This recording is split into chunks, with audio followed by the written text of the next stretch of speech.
Tá. Glória a Deus. Nós estamos no último capítulo do livro de João. Que bênção, irmão. 21 domingos. Faz a conta aí, quanto tempo é 21 domingos? Nós passeamos pelo livro de João 21 domingos. 4 meses? Em média 4 meses? 5 meses.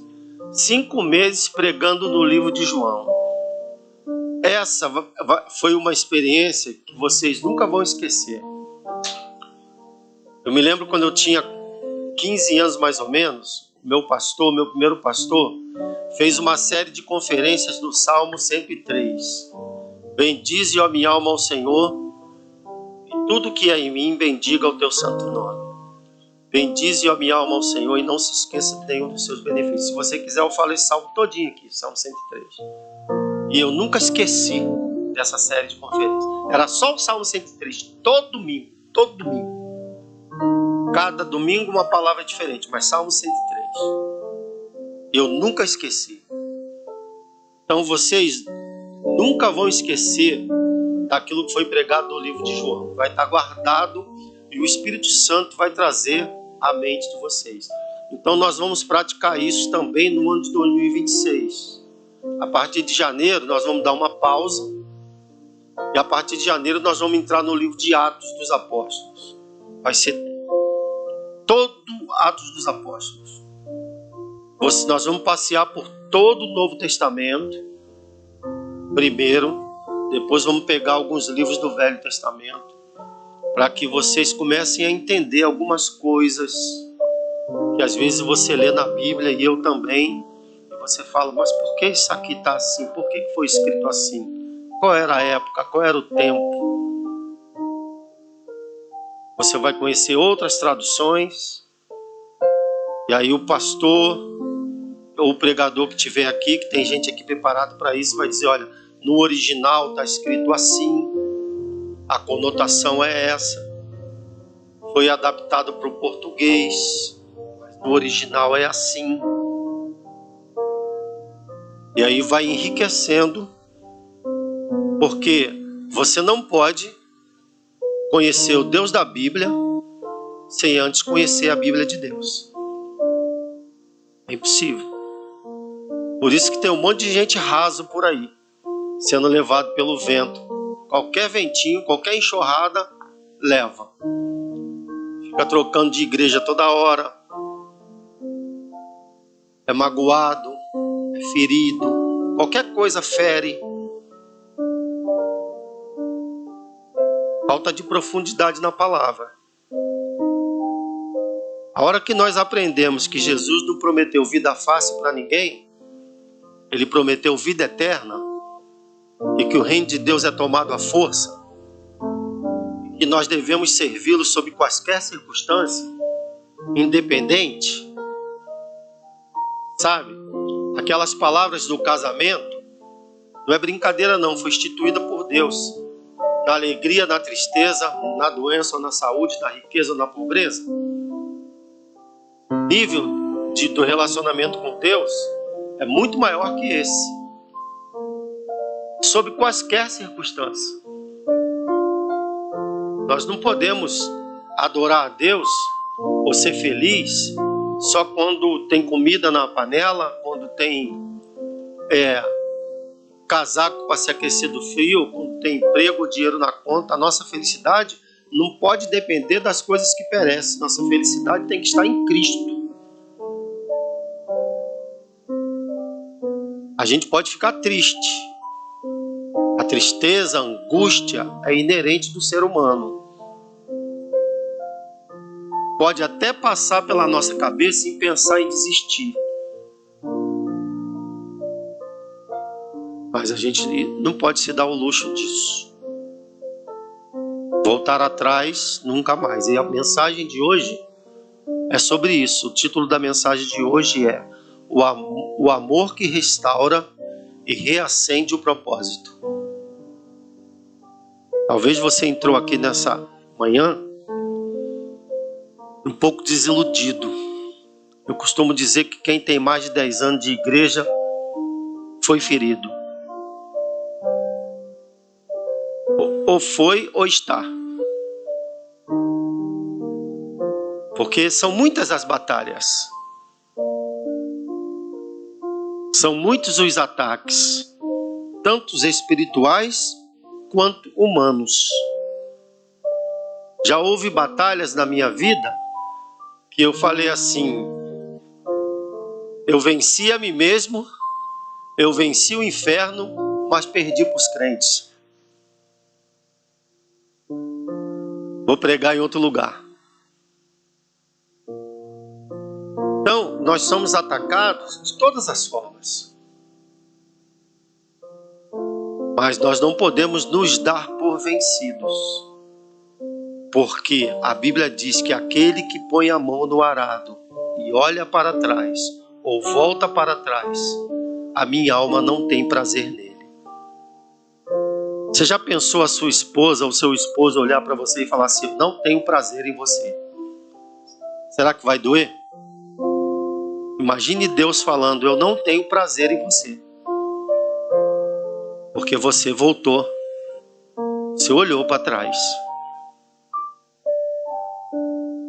Então a mensagem de hoje é para que você volte. É para que o propósito de Deus seja restaurado na sua vida. É para você entender de uma vez por todas que Ele não desistiu de você. E não importa o que aconteceu, se a culpa foi de outro ou sua, Ele não desistiu de você. Para que você entenda que durante uma eternidade o Senhor se encontrava com Adão no jardim todas as tardes. E isso foi uma eternidade, porque não existia morte. E no dia que Adão pecou, Deus viu Adão pecando. Deus sabia que Adão tinha pecado. Mesmo assim, ele foi ao encontro. Quem faltou ao encontro foi o homem. E muitas vezes isso acontece na nossa vida.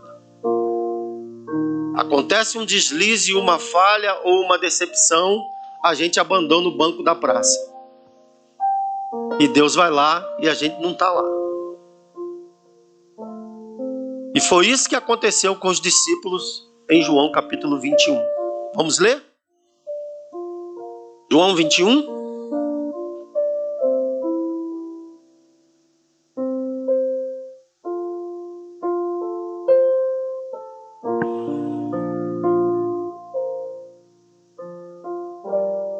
Depois disso o quê?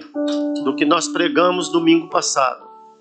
Depois de Jesus ressuscitar e aparecer aos 12, e aparecer para Maria e Tomé, colocar as mãos nos cravos e na chaga do lado. Depois daquilo tudo, se você olhar a transição de um capítulo para o outro, você vai ver que Jesus, ele apareceu algumas vezes para os discípulos depois que ele ressuscitou. Ele não ficou com eles. Na verdade, ele apareceu para os 12 3 vezes. 3 vezes no livro de João, depois de ressuscitado. E no capítulo 21 é a 3ª vez. Então ele não ficou o tempo todo. Então depois daquilo tudo que nós falamos aqui no capítulo 20, no domingo, depois disso, Jesus se manifestou outra vez aos discípulos junto ao mar de Tiberíades. Foi assim que ele se manifestou. Estavam juntos Simão Pedro, Tomé, chamado Dídimo, Natanael, que era de Caná da Galileia, os filhos de Zebedeu e os mais discípulos de Jesus. Todos estavam lá. E entraram no barco naquela noite e não pegaram nada.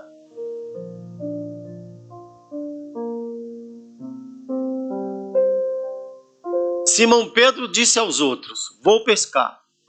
Os outros responderam: nós também vamos com você. Foram e entraram no barco, e naquela noite não pegaram nada. Ao romper o dia, Jesus estava na praia mas os discípulos não reconheceram que era ele. Jesus lhe perguntou: filhos, será que tens alguma coisa para comer? Eles responderam: não. Então Jesus disse: jogue a rede do lado direito do barco e vocês acharão. Assim fizeram, e já não podia achar as redes, tão grande era a quantidade de peixes.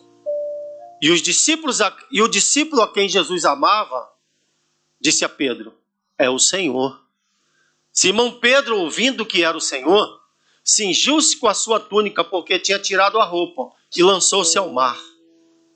Os outros discípulos vieram no barquinho, puxando a rede com os peixes, porque estavam somente a uns 90 metros da margem. Ao saltarem em terra, viram ali umas brasas com peixe por cima e também havia pão. Jesus lhes disse: tragam alguns peixes que vocês acabaram de pegar. Simão Pedro entrou no barco e arrastou a rede para a terra. A rede estava cheia com 183 grandes peixes. E mesmo assim, sendo tão grandes peixes, tantos peixes, não se rompeu. Jesus lhes disse a eles: venham comer. Nenhum dos discípulos ousavam perguntar: quem é você? Porque todos sabiam que era o Senhor. Jesus veio, pegou o pão, deu a eles, depois fez a mesma coisa com o peixe. E esta já era a terceira vez que Jesus se manifestava aos seus discípulos depois de haver ressuscitado entre os mortos. Depois de terem comido, Jesus perguntou a Simão: Simão, filho de João, você me ama mais do que os outros me amam? Ele respondeu: sim, Senhor, tu sabes que eu amo. Jesus lhe disse: apacenta os meus cordeiros. Jesus perguntou pela segunda vez: Simão, filho de João, você me ama? Ele respondeu: sim, Senhor, sabes que eu amo. Jesus disse: pastorei as minhas ovelhas. Pela terceira vez Jesus perguntou: Simão, filho de João, você me ama? Pedro ficou triste porque Jesus perguntou pela terceira vez: você me ama? E respondeu: Senhor, tu sabes todas as coisas, sabe que eu amo. Jesus disse: apacenta as minhas ovelhas. Em verdade, te digo, quando era mais moço, você se cingia e andava por onde queria. Mas quando você for velho, estenderá as mãos e outro te cingirá e te levará para onde você não quer ir. Jesus disse isso para significar com que tipo de morte Pedro havia de glorificar a Deus. Depois de falar assim, Jesus acrescentou: siga-me. Então Pedro, voltando-se, viu que o discípulo a quem Jesus amava vinha seguindo, e era o mesmo que nasceu e havia reclinado sobre o peito de Jesus para perguntar: Senhor, quem é o traidor? Ao vê-lo, Pedro perguntou a Jesus: Senhor, e quanto a este? Jesus respondeu: se eu quero que este permaneça até que eu venha, o que você tem com isso? Quanto a você, siga-me. Então se espalhou entre os irmãos a notícia que aquele discípulo não morreria. Ora, Jesus não tinha dito que tal discípulo não morreria. Mas se eu quero que ele permaneça até que eu venha, o que você tem com isso? Este é o discípulo que dá testemunho a respeito dessas coisas. Ao escrever, sabemos que o seu testemunho é verdadeiro. Há, porém, ainda muitas outras coisas que Jesus fez. Se todas essas fossem relatadas, uma por uma, penso que nem no mundo inteiro caberiam livros que seriam escritos.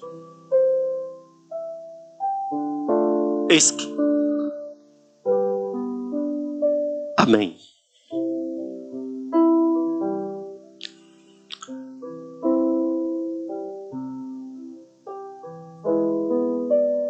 O texto de João 21 é um dos textos mais belos e emocionantes do Evangelho.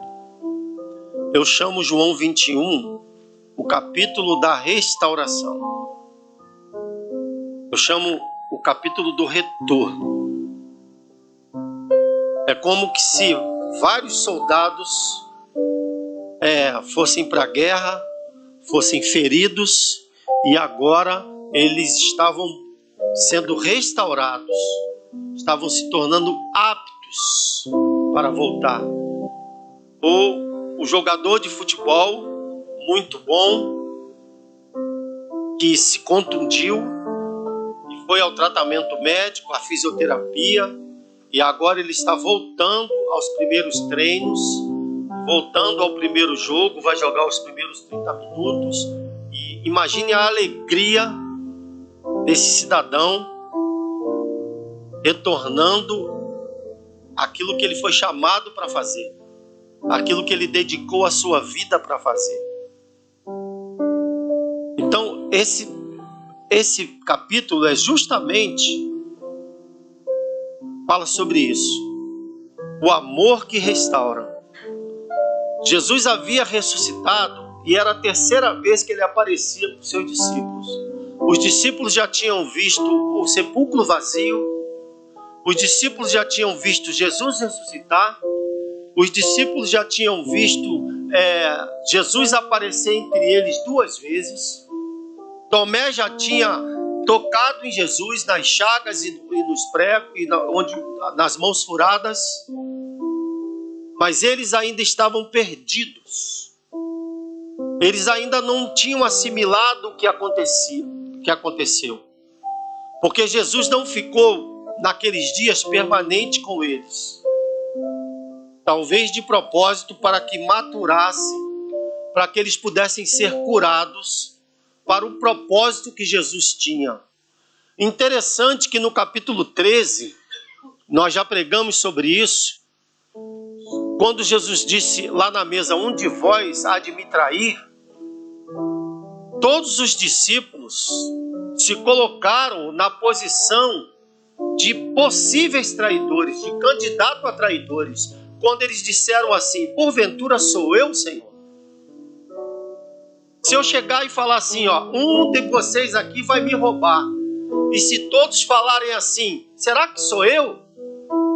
Isso dá uma conotação que dentro de você achou a capacidade de fazer isso. Mas dos 12, um falou assim, eu não. Eu estou fora disso. Pelo contrário, eu vou onde o Senhor for e tem mais, eu morro pelo Senhor. Foi Pedro. Pedro olhou para dentro de si e não achou margem para que ele pudesse trair Jesus. E quando Jesus falou de novo, um de vós é o diabo, Pedro estava tão seguro de si que ele chegou para João, depois você lê o capítulo 13 e fala assim, João, pergunta para Jesus quem é. Ele sabia que não era ele. E quando ele disse lá no capítulo 13, eu dou a minha vida por ti, Jesus disse, pois é, Pedro, antes que o galo cante, 3 vezes essa noite você vai me negar. Não vai demorar muito tempo, não. E aconteceu. Nós já pregamos sobre a negação. E aquilo abriu uma ferida no coração de Pedro. Pedro achou que não tinha mais jeito para ele. Tanto que ele se separou do grupo. Depois que Jesus morreu, ele foi lá no grupo. Qual foi a palavra? Nós falamos aqui naquele capítulo. Qual foi a palavra que Pedro disse? Olhou para os discípulos, estava todo mundo triste, todo chorando. Pedro falou, quer saber? Vou ali pescar. Isso quer dizer o quê? Que Pedro falou, vou voltar a fazer o que eu fazia antes. Ele não vai me querer. Foi por esse motivo que quando Jesus ressuscitou, e eu falei isso domingo passado, estou só fazendo uma reflexão com vocês, foi por esse motivo que quando Jesus ressuscitou, que ele apareceu a Maria Madalena e Maria abraçou ele, Jesus disse, e no popular, me solta, tu não pode me segurar, porque eu ainda não fui para o meu Pai, vosso Pai, o meu Deus, vosso Deus, mas faz o seguinte, diga para os meus irmãos e a Pedro que eu vou encontrar com eles na Galileia. Eu já preguei sobre esse versículo, o título do tema era o recado particular de Deus.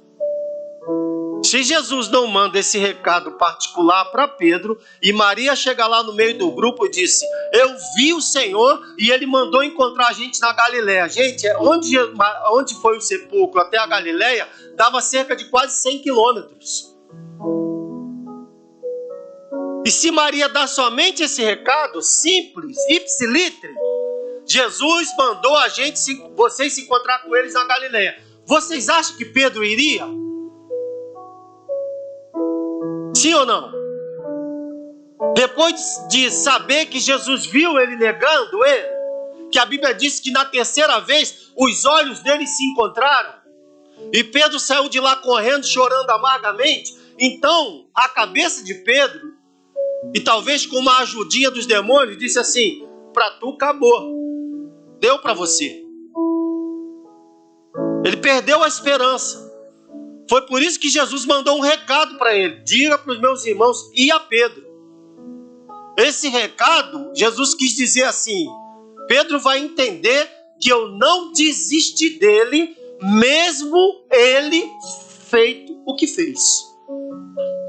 Só que, estudando esses 2 capítulos, eu percebi que nas 2 primeiras aparições de Jesus, Jesus não tratou dessa ferida.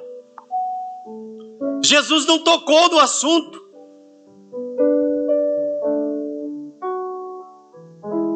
Não disse: Pedro, a gente precisa conversar. Você sabe que a gente tem uma DR para fazer, né? Você me negou lá e a gente precisa conversar. Não, Jesus não falou nada. Jesus estava esperando o momento certo. Porque na mesma geografia onde você caiu, onde você desistiu, é a mesma geografia que Deus vai levantar você.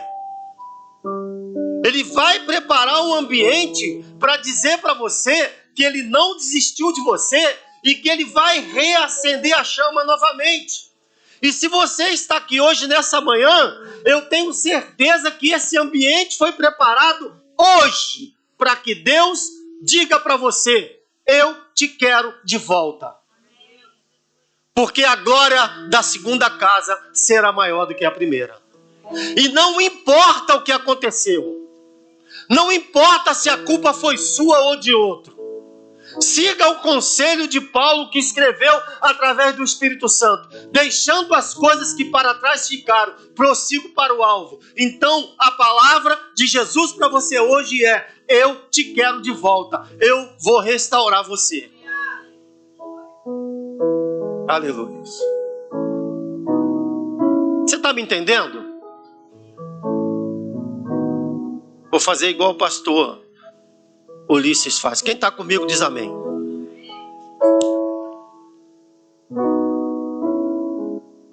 Pedro, aquele que prometera morrer por Jesus, agora estava à beira do mar, frustrado, cansado, voltando à vida velha. No mesmo lugar onde Jesus encontrou Pedro a primeira vez. No mar de Tiberíades, no mar da Galileia, pescando. A primeira vez, Jesus olhou e disse: segue-me e eu te farei pescadores de homens. Ele voltou para o mesmo lugar. Mesmo assim, Jesus foi lá. Olha, se Jesus fosse homem, ia dizer assim: vou atrás desse cara nada, rapaz, eu tirei ele de lá. Ele voltou para lá por quê? Um homem comum não pensa assim?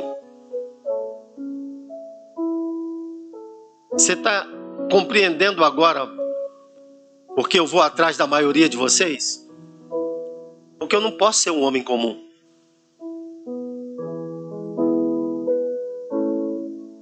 Porque eu tenho que seguir os passos do mestre. Eu vou atrás pelo WhatsApp, eu vou atrás pelo Facebook, eu vou atrás pelo Instagram. Se não der certo, eu bato na tua casa. 3 da manhã. Frustrado, cansado e voltado à vida velha. Vou pescar, disse Pedro. Influenciou o resto do grupo. Os outros discípulos disseram: nós também vamos contigo. Como é perigoso quando um líder desanimado e ferido ele consegue arrastar os outros consigo. Por isso a igreja deve orar e cuidar dos seus líderes. Quando um Pedro se esfria, um grupo inteiro pode se desviar do propósito.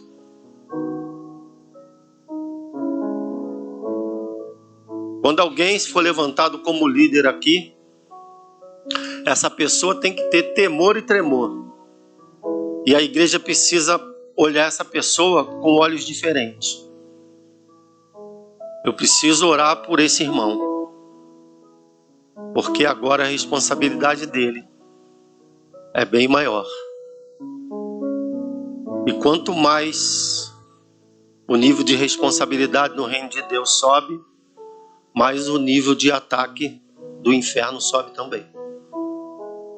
Jesus alertou Pedro lá atrás, quando disse: Satanás pediu para peneirar você como se peneira o trigo, mas eu roguei o Pai por ti.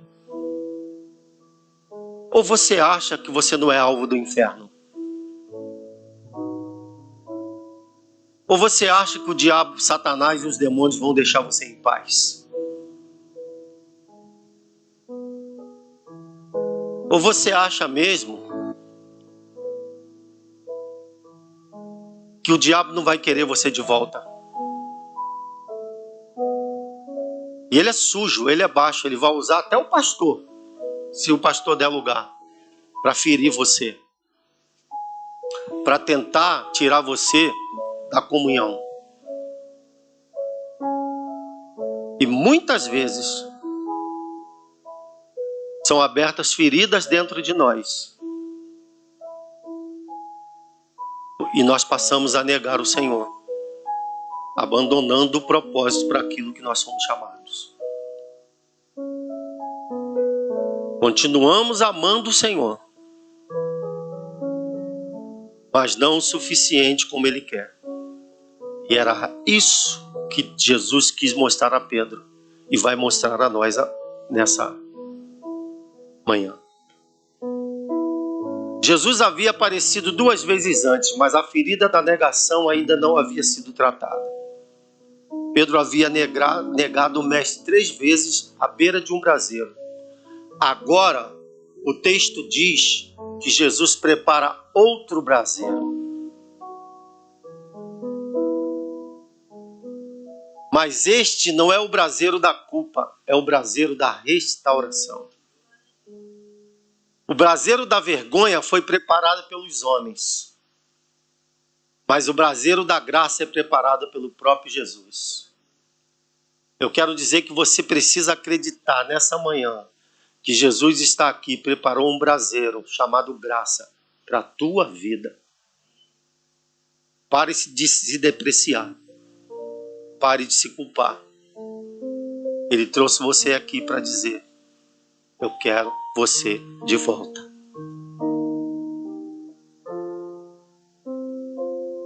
Eu quero você de volta.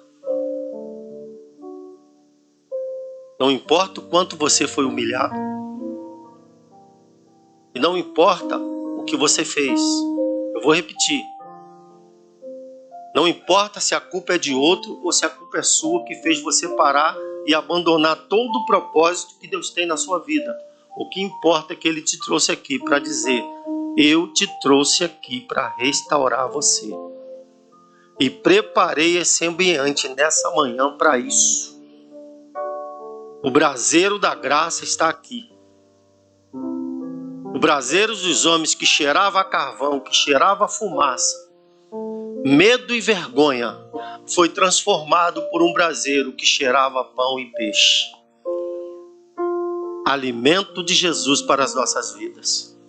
E é isso que Ele vai fazer com você. Já está começando a fazer. Ali, diante do primeiro, que exalava tudo isso, foi ali diante das chamas que Jesus reconheceu o coração de Pedro. O objetivo dessa mensagem é simples, mas profunda. Mostrar que o amor de Cristo é capaz de restaurar completamente a nossa vida. Reacender o propósito que talvez o tempo, o cansaço ou o pecado tenha negado. João 21 nos apresenta 3 fundamentos desse amor que restaura. Vamos caminhar por um a um, entendendo o que Jesus quis ensinar a Pedro e hoje vai ensinar a todos nós. Mas antes de entrar nesses 3 fundamentos, eu quero que você guarde uma coisa no seu coração. O amor de Cristo não nos condena, ele nos restaura. Eu vou repetir. O amor de Cristo não nos condena, ele nos restaura. A Bíblia diz no livro de Jó, ele fez a ferida e curará. Porque há esperança para a árvore caída, para o tronco cortado, marcado pela dor. Ainda que na terra envelheça a raiz, ao cheiro das águas brotará, e como planta nova renovará. Seus ramos se renovarão, e não cessarão os seus frutos, e viverá. E as águas de Deus estão correndo aqui nessa manhã. Sinta o cheiro das águas. Ele vai reviver você. Ele vai restaurar você. Sabe, vai acontecer com você o que Samuel profetizou para Saul. O Espírito do Senhor se apossará de ti, te transformarás no novo homem e você profetizará. O que você precisa fazer nesse momento, através dessa mensagem, é abrir os seus ouvidos e o seu coração e dizer: Senhor, eis-me aqui. Já cansei de fugir. Já cansei de procrastinar. Eu não quero mais. Eu me entrego ao Senhor. Ora, irmãos, a maioria de vocês sabem que quando eu coloquei o pé aqui em Portugal, no aeroporto de Lisboa, eu e minha esposa olhamos um para o outro e falamos assim: nada de pastorear a igreja mais na vida. Fizemos um pacto. Deus sabe por quê. Como nós já choramos, como nossos filhos já choraram. Muita coisa é culpa nossa, muita coisa é culpa dos outros, mas não importa. Mas nós fizemos esse trato. Passou-se um ano, o pastorado começou a queimar no meu coração. E eu quieto. E um dia eu falei para Deus assim: se o Senhor está falando comigo, fale com ela. Nós somos a mesma carne. E o pastor André: vocês vão plantar a igreja de Coimbra. A coisa estava tão séria que o pastor André, quando chegou lá em casa, falou para Eliane: pai do Senhor, pastora. Ela disse: não me chame de pastora. Eu não sou pastora. Pode me chamar de irmã Eliane. Como um bom carioca, pensei: caraca. Olha onde nós estamos. Eu comecei a orar. A última oração, eu entrei dentro de um galinheiro. Liguei de vídeo para o pastor André e falei: eu estou dentro de um galinheiro. Ore comigo. Foi aí que o Senhor falou para minha esposa: o chamado chama. E ela veio, não me lembro se foi de madrugada, se ela me acordou, não me lembro. Deus falou comigo: o chamado chama, o chamado chama, o chamado chama. Nós viemos para cá, só nós dois, do zero, e uma equipe de Lisboa que vinha. Mas para ficar em Coimbra, só nós dois. Depois meu filho, minha nora, a família deles que não nos larga nunca. Há 20 anos, antes da Evelyn nascer, na verdade, Rui e Cleide nos conheceu. Eles eram ovelha dos meus irmãos e disseram assim: vou acompanhar o pastor Ediel. Na época, minha irmã e meu cunhado falaram: não, você não vai. E eles obedeceram. Mas há 5 anos, onde eu ponho o pé, eles põem. Eu fui pastorear em Vila Velha, eles foram de Salvador para Vila Velha. Eu vim para Portugal, eles vieram para Portugal. E talvez se eu for para a Espanha, eles vão para a Espanha.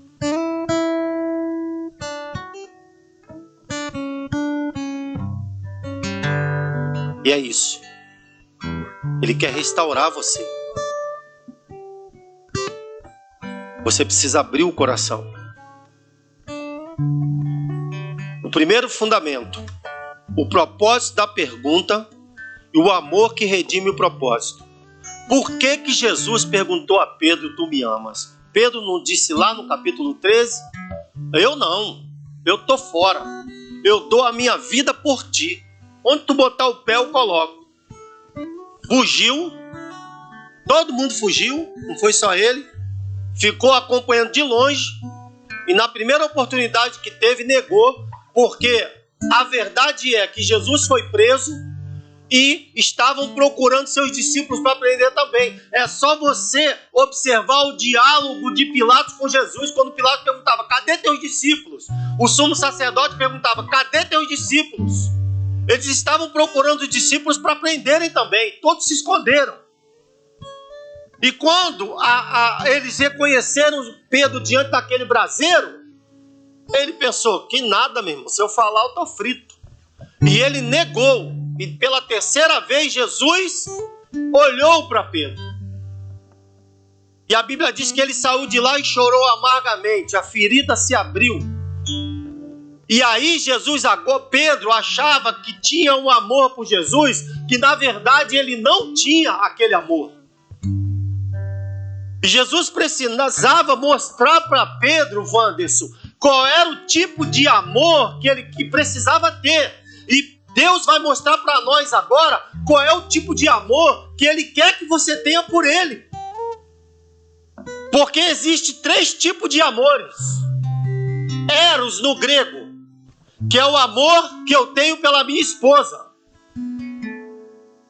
Existe o filho, ou filéu, que é o amor que eu tenho pelos meus amigos, pelos meus irmãos. E existe o agapau, ou o ágape, que é o amor que Deus tem por nós, que é o amor sacrificial, que é o amor da entrega, que é o amor que se entrega sob quaisquer circunstância. Esse é o amor de Deus para conosco. E pasmem, ou se preocupem se quiserem, é esse nível de amor que Deus quer que nós devolvamos para Ele. Agapau, o amor da entrega, o amor sacrificial. E aí Jesus perguntou a primeira vez: Pedro, tu me ama mais que todos esses aqui? E ele disse: tu sabes que eu te amo. As 3 perguntas foram idênticas, mas com características diferentes. A primeira pergunta, Jesus perguntou: tu me ama mais que esses outros aqui? Ele disse: tu sabe que eu te amo. Mais do que esses outros aqui foi uma característica. A segunda, ele não colocou essa característica. Ele só perguntou: tu me amas? Primeiro ele disse: apacenta as minhas ovelhas. Aí Jesus perguntou a segunda vez. A primeira, ele diz, se referindo aos outros discípulos. Por que Jesus perguntou assim? Eu disse, em João 13, Pedro havia dito com segurança: Senhor, eu darei a minha vida por ti. Mas na hora da prova, o que era bravura virou medo. O que era promessa virou negação. Aqui Jesus toca na ferida do orgulho. Ele não quer saber apenas se Pedro ama. Ele quer saber por que ele o ama. Quer saber para quem ele vive. Irmãos, há algo precioso aqui. Quando Jesus disse, ama-me, ele está usando o verbo agapau. Um amor sacrificial. E Pedro responde, tu sabes que eu te amo, no nível filéu, o amor de amigo. Mesmo assim, Jesus não rejeitou Pedro.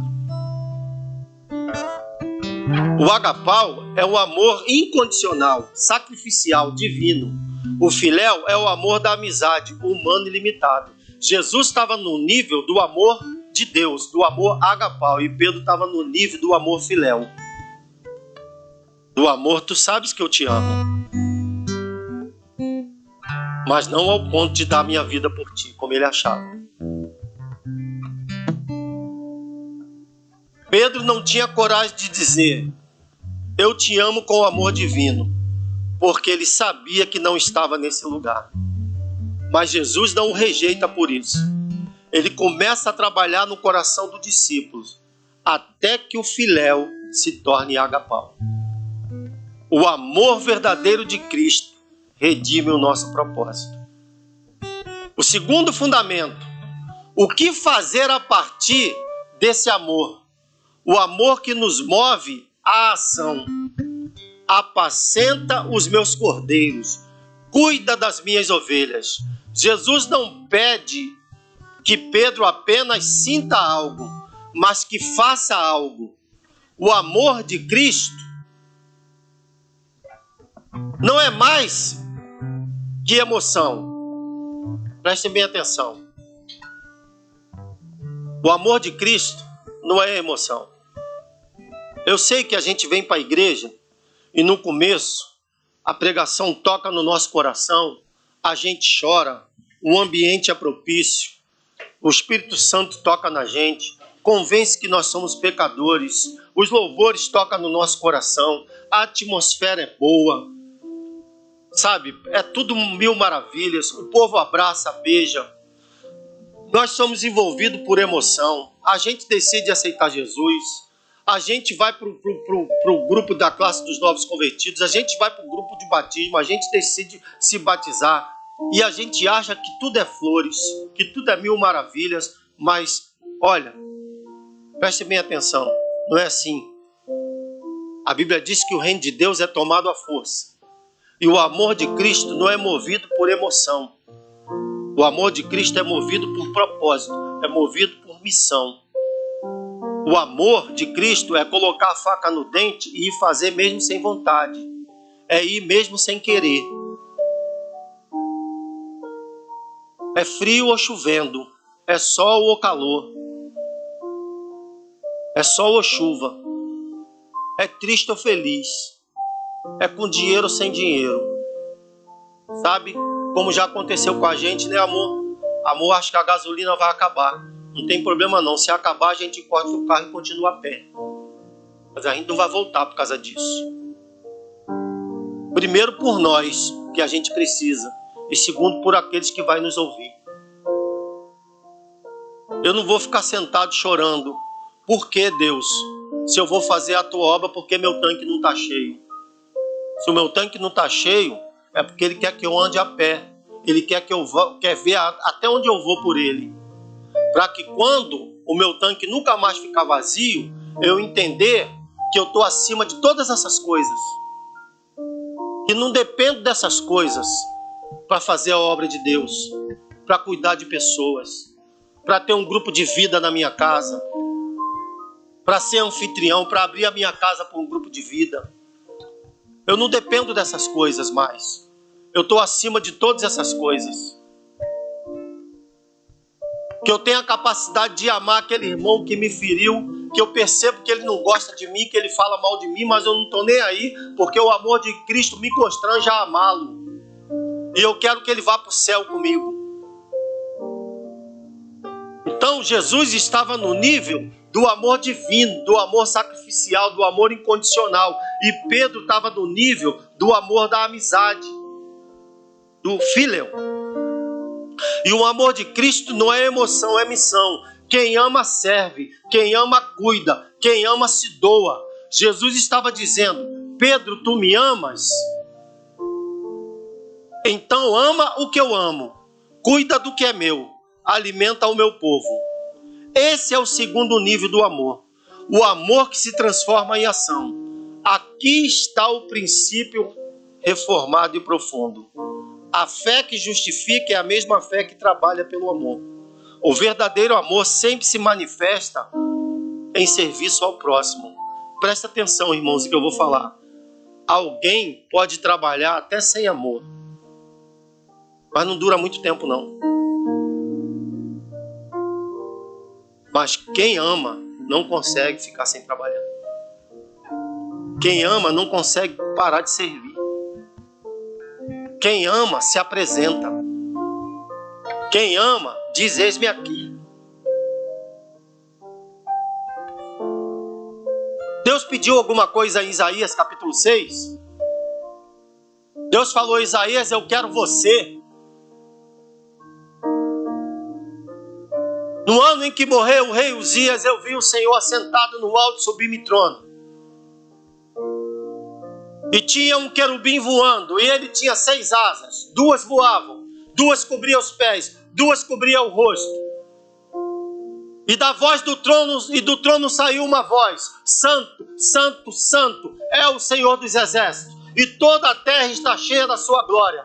Então disse eu: ai de mim que vou perecendo, porque os meus olhos viram o Senhor dos Exércitos. E do trono saiu uma voz: a quem enviarei e a quem há de ir por nós? O que Isaías disse?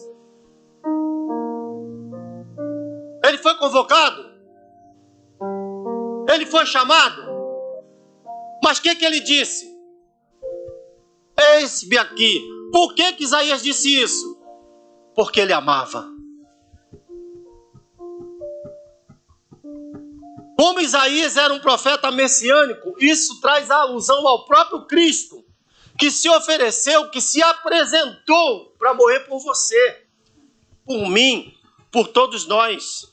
Então não importa o que aconteceu na sua vida, importa que você está aqui hoje.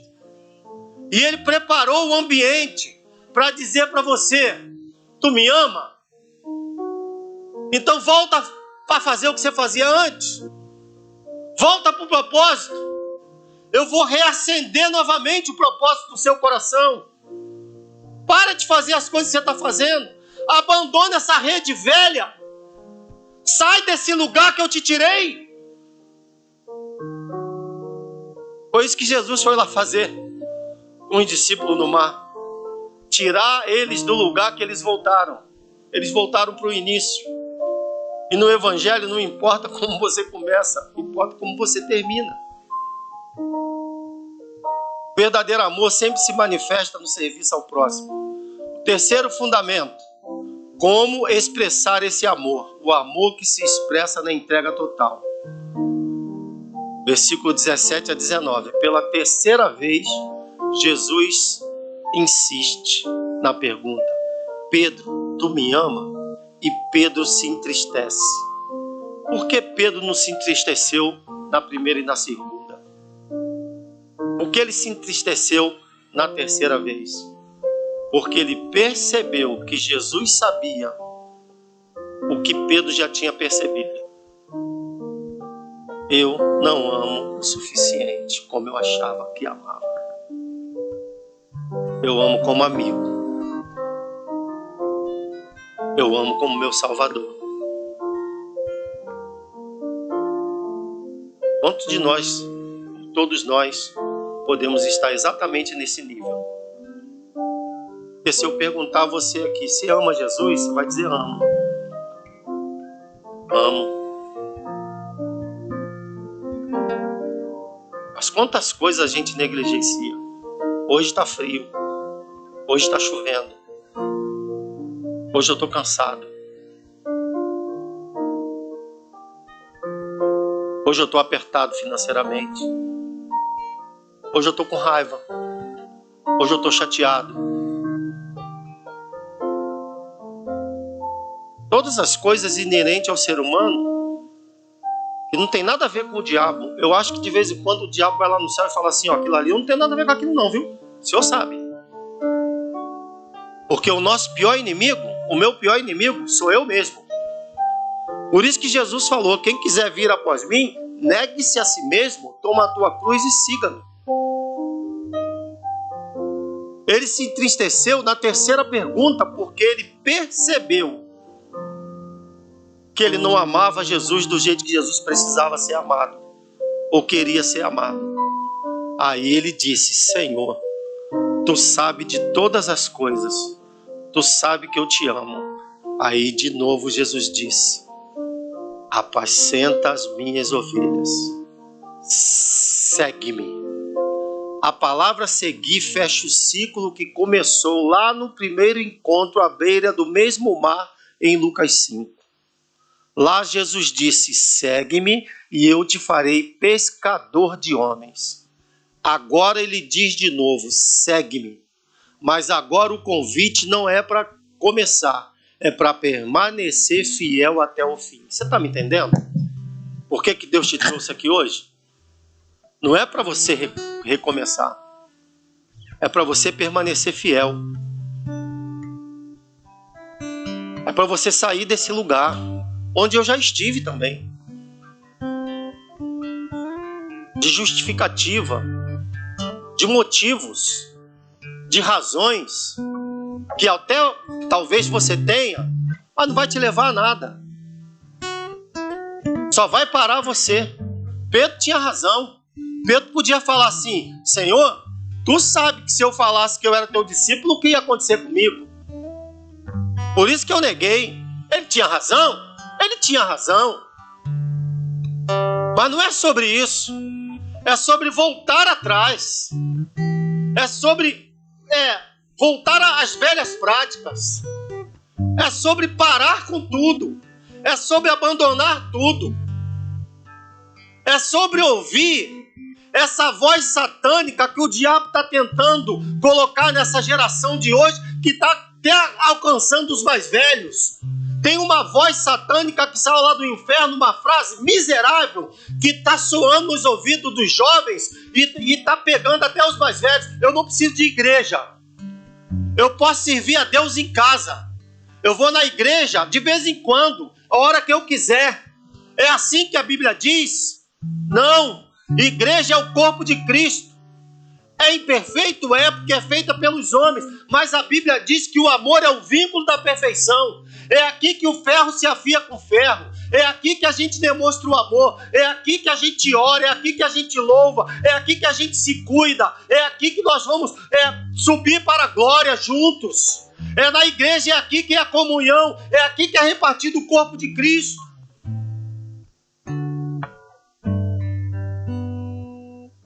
Tem um ditado que diz assim: se você achar uma igreja perfeita, fala comigo para eu ir para lá contigo.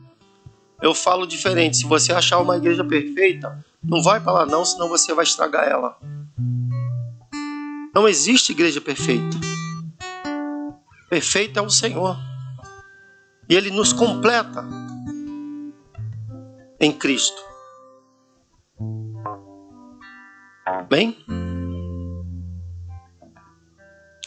Pedro entenderia que amar a Cristo é morrer para si mesmo. Mais tarde ele realmente daria a vida por Jesus.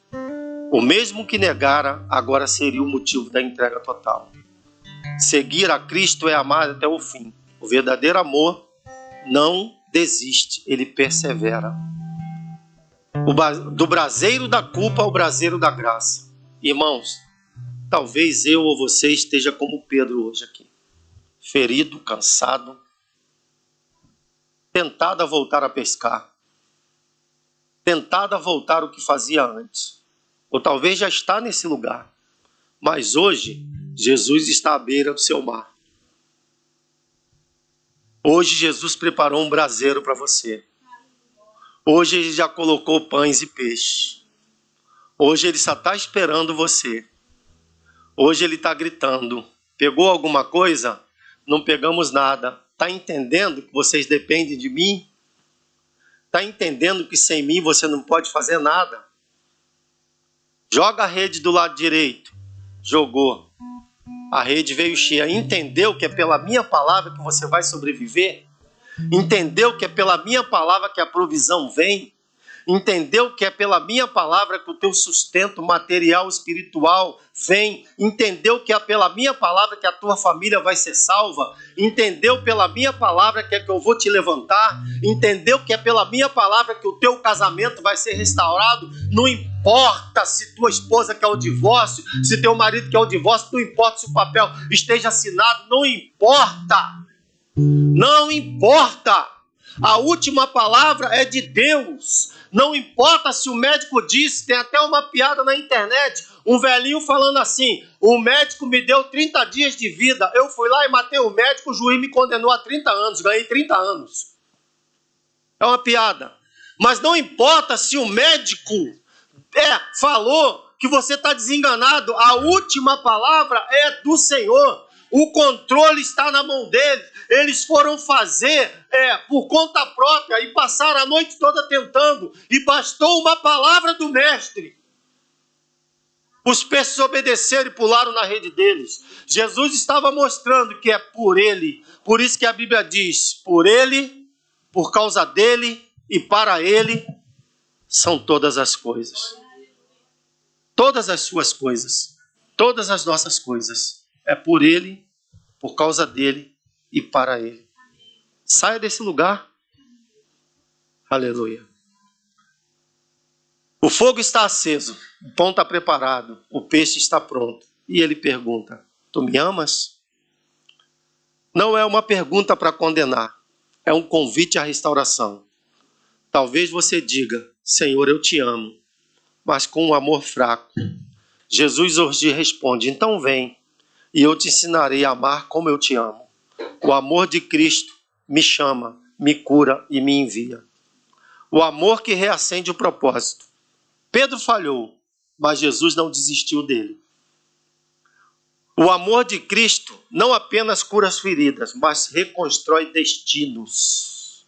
Depois daquele dia, você nunca mais viu um Pedro vacilante. Depois daquele dia, nunca mais você viu um Pedro precipitado. Depois daquele dia, você nunca mais viu um Pedro afoito. Depois daquele dia, você viu um Pedro cheio do Espírito Santo. Você viu um Pedro receber a chave do Evangelho da Graça, que Jesus já tinha dado, ele não tinha nem percebido lá em Mateus 16. Dá-te a chave do reino dos céus, e que será ligado na terra, será ligado no céu.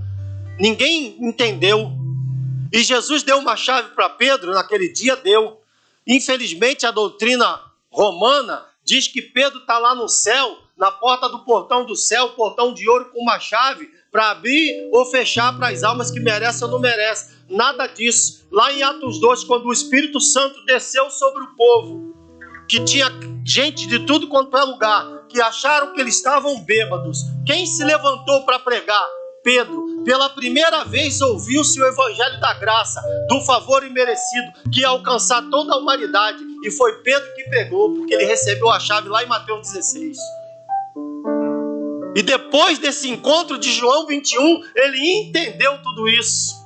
Ele entendeu o propósito. E você tem que sair daqui entendendo o propósito que você foi chamado. Saia da beira desse mar. Jesus preparou pão e peixe para você. Preparou um braseiro para você. Você é um homem de Deus. Você é uma mulher de Deus. Tem vida em você. Tem unção em você. Deixa. O diabo quis entulhar os teus poços. O diabo quis botar tampa na tua panela. Mas o Senhor está te dizendo hoje: eu não te condeno pelo que tu fez, ou pelo que fizeram com você, ou porque você parou. Eu estou te chamando você. Vem e segue-me. É isso. Se trata disso.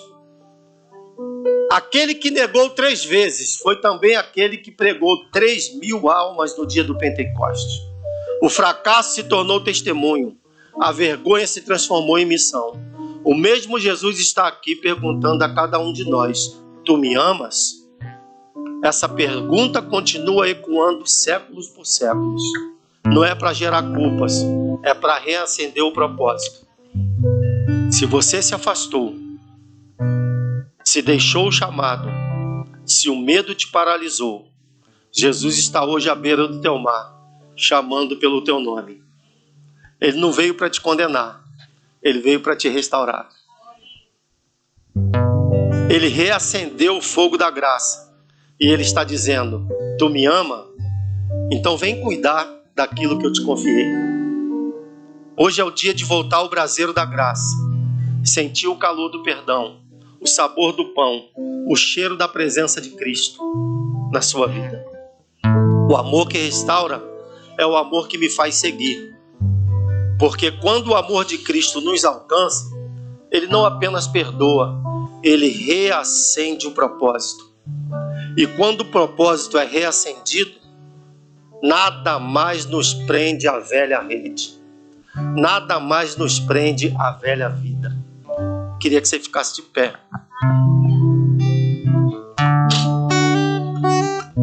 Você vai abandonar a velha rede hoje. Você vai correr para o braseiro hoje. Porque Deus tem um propósito na sua vida. Ele ama você. E Jesus não quer que você goste dele. Imagine se a minha esposa falar assim pra mim: tu me ama, amor? Eu falar assim: eu te considero, eu gosto de você. Olha o problema que eu vou arrumar. Foi exatamente o que o Pedro disse para Jesus: tu sabe que eu te amo. Quando Jesus disse, quando tu for velho, ele não estava falando de idade, ele estava falando de maturidade. Quando você amadurecer, quando você entender que eu chamei você para você estar acima de todas as coisas, a ponto de morrer por mim quando ele morreu, eu vou fazer grandes coisas na sua vida. E esse propósito Deus tem na sua vida, por isso que você é perseguido, por isso que você é caluniado, por isso que você é tão atacado, por isso que o diabo tentou parar você, ou conseguiu parar você. Mas hoje eu vou repetir, o braseiro está preparado e aqui tem pão e peixe para você.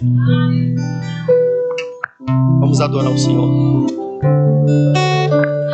A esperança para o ferido, como árvore plantado, marcado